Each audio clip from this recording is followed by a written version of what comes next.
Hey everybody, I'm back with another one of these Tiger handheld game re-releases. It's Sonic the Hedgehog 3. This is from Hasbro Gaming. Runs on 2 AA batteries. Recommended for ages 8 and up. The packaging used to be like a plastic clamshell. Now we have this cheap cardboard that gets bent rather easily. The back of the packaging looks a lot like the original, except now they call him Dr. Eggman, where in the original they called him Dr. Robotnik. And personally, I prefer the Dr. Robotnik name to the Dr. Eggman name. So let's go ahead and take this out of the packaging and have a closer look at this game that originally came out in 1994. All right, I have it out of the packaging. Here's the little instruction manual that they include. And here is the unit itself. Looks a lot like the original. We have a D-pad, we have a tails button, a pick button, which usually means pick up, a spin button, off, sound, pause, on start, and an all clear button. And pretty much, like I said, it looks like the original, except on the back, the battery cover now has an arrow and a screw to hold it in. And when you open it up, there's a little divider for the batteries, which originally they didn't have dividers in these Tiger handheld games. Let's go ahead and put some AA batteries and let's go to the game. Sonic the Hedgehog 3 is one of 4 Tiger handheld games Hasbro has recently re-released. I've already reviewed the other 3, The Little Mermaid, X-Men Project X, and Transformers Generation 2. I'll put a link to those reviews in the description below. The games retail for $14.99 each, which is a fairly good price considering getting the originals in used condition on eBay will cost you about the same. You can find these on Amazon, although it seems that they sell out rather quickly, with the exception of The Little Mermaid. GameStop also plans to carry these. You can also find them on eBay, but currently at least double the price. The manual opens with the following.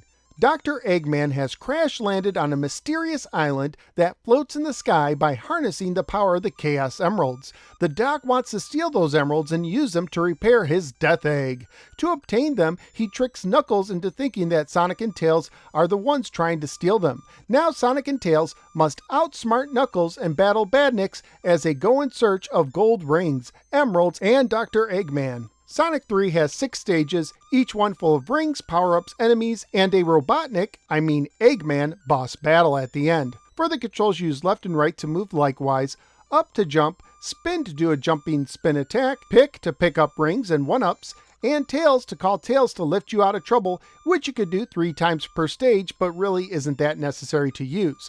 By pressing spin and then up, you could do an arching spin attack from one end of the screen to the other. If you are hit, you will lose your rings. If you collect 10 rings, a circle of stars will appear on the right. Jumping into it will send you to a gumball bonus round where you can jump up to release rings worth extra points and a 1-up. You can go to the bonus stage 1 time per level. If you collect 30 rings in a round, you get an extra life. You can also find shields to protect you. A timer counts down on the top. When it reaches 0, the boss battle will start. Beat Eggman and you go to the next round. Complete all 6 rounds and you beat the game. Scoring wise, you get 50 points per ring, 100 to 200 points per enemy destroyed, 2,000 points every time you beat Eggman, grabbing the emerald, and 2,000 points for beating the game. Unlike some of the other re-releases I've reviewed, this handheld actually has some music. It's not the greatest, but it's better than just bleeps and bloops. The graphics are okay, but sometimes confusing, and I don't know why they chose a background that copies a 3D bonus stage from the Genesis game, since you never do that stage in the handheld. So what do I think of Sonic 3? It's kinda okay for a handheld game, but personally I just didn't care for it as much as Transformers or X-Men. The controls just don't feel very Sonic-like, especially having to pick up rings by pressing a button. The game also felt pretty chaotic. Sometimes I wasn't sure what was going on. I was able to get enough of a handle on the game to beat it on my second attempt, so it's not too hard, but it's just not my cup of tea. Personally, I think if you're a big Sonic the Hedgehog fan and you found one without the cardboard all bent up, it might look nice hanging on your wall new in package. But as for the game itself, it's just not something I can recommend unless you owned it as a kid and it has a strong nostalgic value for you. But that's just my opinion. Let me know what you think in the comments below, and I'll see you next time on the next No Swear Gamer video.